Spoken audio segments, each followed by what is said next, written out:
जितने भी विद्वान बैठे हैं सब ध्यान देना पीछे। महाराज एक बात बताओ, हरिश्चंद्र महाराज की कई पीढ़ी बाद ये गंगा मैया हमारी तुम्हारी इस पृथ्वी पर आई है दादाजी, कई पीढ़ी बाद, एक नहीं। हरिश्चंद्र के रोहितास, उनके चंप, इसी वंश में आगे चल के बाहुक महाराज, जिनके सगर के दिलीप महाराज, ऐसे ही कई वंश बाद भागीरथ महाराज हुए थे, तब गंगा जी आई थी इस पृथ्वी पर। अब अंदाज लगाना, जब गंगा मैया थी नहीं तो हरिश्चंद्र महाराज ने नीर कहां से भर लिया गंगा में से। देखो इसका एक प्रमाण मिला हमें, वो हम आप लोगों को बता रहे हैं, ध्यान देना सब लोग। श्रीमद् भागवत कथा में 5 गंगा आई है, 5, एक नहीं 5। एक है मानसरोवर गंगा जो भारत और चीन की सीमा पर पड़ती है।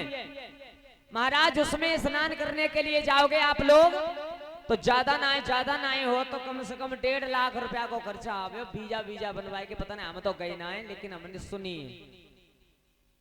लेकिन वहां में नहाओगे कुछ नहीं होगा, केवल शरीर ठंडा हो जाएगा तुम्हारा, और कुछ नहीं। एक है मणिकर्णिका गंगा, जिसमें एक बार भगवान भोले बाबा और मैया पार्वती स्नान कर रहे थे तो कानों के कुंडल छूट करके गिर पड़ी थी। उसी दिन से नाम पड़ गया था मणिकर्णिका गंगा, जिसमें से महाराज हरिश्चंद्र ने नीर भरा था, नग्जा भागीरथी गंगा में से। तीसरी है राम गंगा, सरयू कहते हैं जिसे, महाराज उसमें भी नहाओगे कुछ नहीं होगा, केवल शरीर शीतल हो जाएगा। चौथी भागीरथी, जो हम और आप सब लोग नहाने के लिए जाते हैं। महाराज 5वीं गंगा है जिसे कहते हैं ज्ञान गंगा, जो आप सब लोग और हम इस समय बैठे हुए हैं यहाँ पर, इसे कहते हैं ज्ञान गंगा।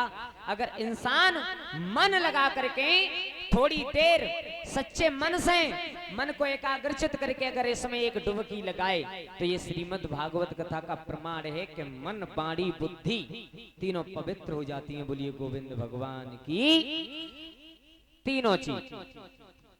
तो हरिश्चंद्र महाराज ने उस मणिकर्णिका नाम की गंगा जो थी उसमें से नीर भरा था, ये भागीरथी गंगा नहीं थी। महाराज हरिश्चंद्र महाराज ने पूरे दिन काम किया, शाम को एक राशन की दुकान नियुक्त कर दी, उस पे से राशन लेकर के भोजन बनाना चाहते हैं। विश्वामित्र ने विचार किया कि बाजी वाह हरिश्चंद्र, हमारे जीते जी तुम भोजन कर लोगे। तो देखो अंधे से ब्राह्मण बन के भोजन खा गए। आवाज लगाई थी कोई हो तो मुझे कुछ दे दो, भूखा हूं 3 दिन से। हरिश्चंद्र ने दे दिया। महाराज किसी दिन कुत्ता बन करके, किसी दिन बिल्ली बन करके, महाराज 5 दिन हो गए हरिश्चंद्र को भोजन नहीं खाने दिया। 30 दिन व्यतीत हो गए। महाराज हरिश्चंद्र का शरीर इतना सूख चुका था, इतना सूख चुका था कि एक दिन घड़ा लेकर के नदी पर पहुंचे, जल भर लिया, लेकिन घड़ा शरीर में इतनी ताकत नहीं थी कि उस घड़ा को उठा करके अपने सर पर रख लेते।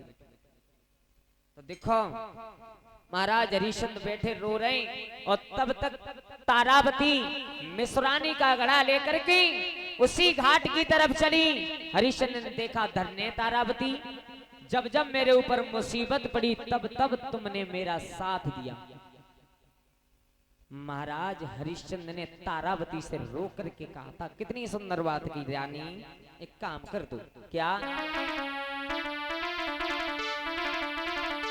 अरे तारा अरे उठवाई दे, अरे गगरिया मेरी चलती बरी,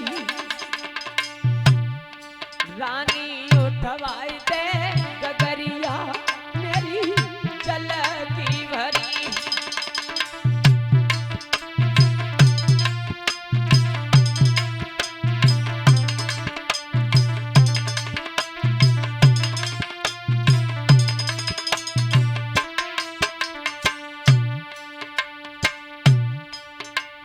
महाराज हरिश्चंद्र रोने लगे, रो करके बोले, रानी सजनी उठवाई दे गगरिया मेरी चलती बरी प्यारी।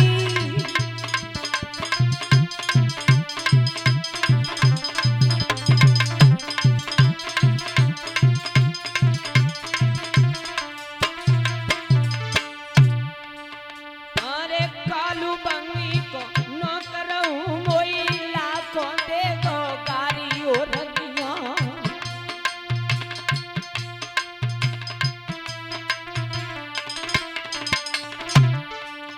अरे कालू में तेरे को न करे मोई लाखों देखो गारी ओ रानी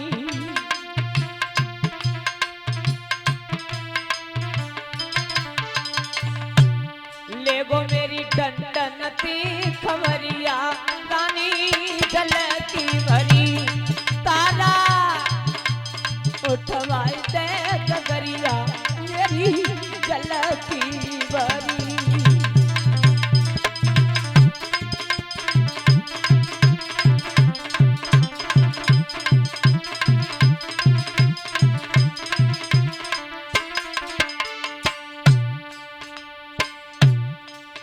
अरे दुर्बल के अब से सौरानी चलो फिरो नहीं जावे मेरी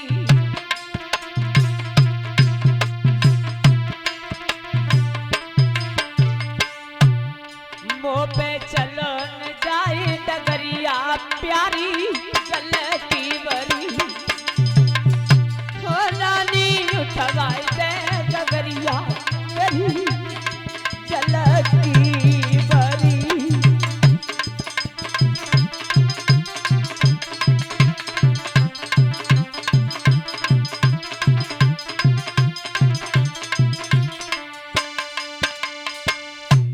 हाथ जोड़ करके कहा था ऋषभ ने रानी अगर तू थोड़ा सा सहारा लगा दे तुम्हारा एहसान हमारा काम हो जाएगा। तो देखो तारावती ने क्या कहा महाराज पागल हो तुम हैं?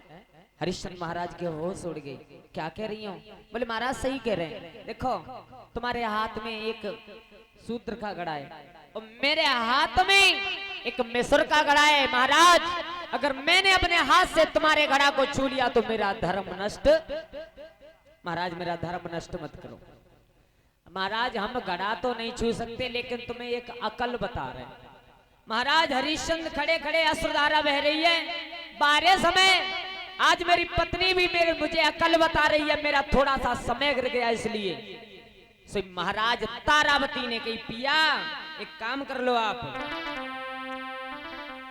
कि गहरे में घुस जाओ और घड़ा उठ जाएगो तनिक सहारो पानी को लग जाएगो महाराज आप थोड़े से अंदर जल में चले जाओ पानी के सहारे से ये घड़ा ऊपर आ जाएगा उठा करके थोड़ा सा सहारा लगाना आप तुम्हारे सर पर आ जाएगा इतना कह करके तारावती वहां से अब हरिश्चंद्र महाराज बहुत देर बैठे बैठे रोती रही रोने के बाद याद आई है कि मुझे अपने धर्म का पालन करना चाहिए तो जैसे तैसे महाराज ने उस घड़ा को उठा करके अपने सर पर रखा और यज्ञपति महाराज लेकर के चले हरिश्चंद्र जी धीरे धीरे जा रहे हैं अश्रुधारा बह रही है रोते हुए तो महाराज देखो हरिश्चंद्र महाराज को एक पटक लगी लला लबकुश लिखा विद्वानों ने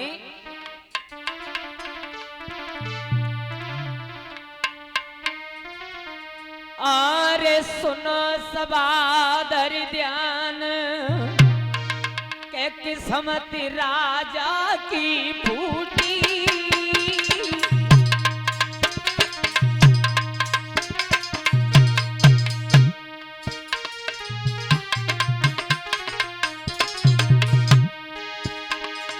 अरे के किस्मत राजा की फूटी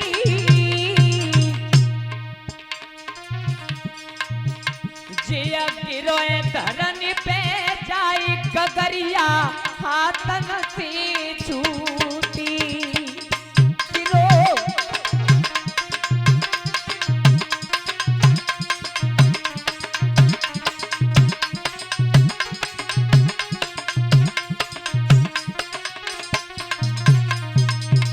मैया महाराज हरिश्चंद्र को पटक लगी हाथ से घड़ा छूट गया जमीन में लगा टूट गया भगवान ये क्या हुआ अब मुझे कालू मेहतर नहीं छोड़ेगा देखो ये डर था महाराज हरिश्चंद्र को रोने लगे बैठ करके और तब तक कालू मेहतर आ गया ओए अरिया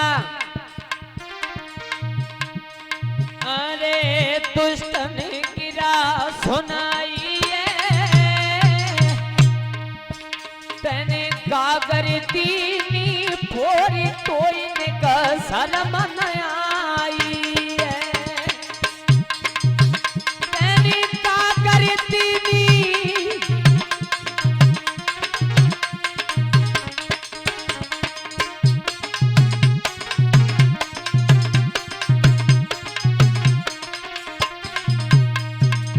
महाराज कालू मेहतर ने कहा क्यों रे हरिया, क्यों रे, ये बता तुम रोज ऐसे ही ये गड़ा फोड़ोगे, कहां से आएगा तुम्हारे? अच्छा ये बता तुम खाना नहीं खाते हैं?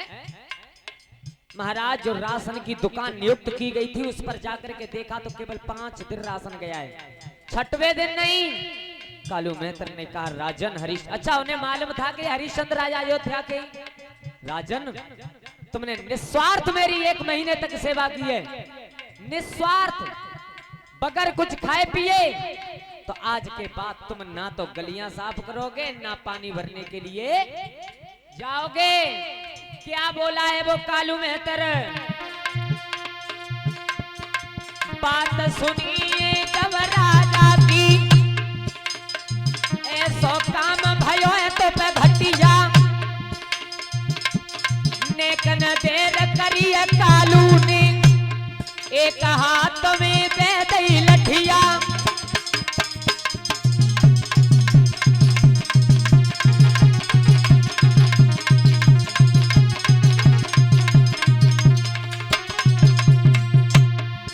महाराज हरिश्चंद्र की तरफ इशारा करके कालू बोला सुन,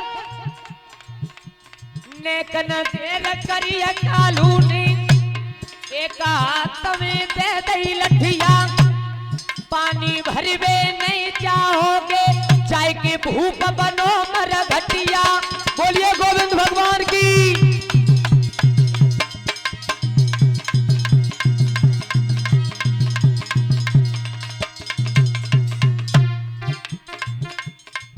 अरे पानी भरवे नहीं चाहोगे, चाय की भूख बनो मर घटिया, और फटो पुरानो कंबर दे दो, और बाबा जी दे दी टूटी खटिया।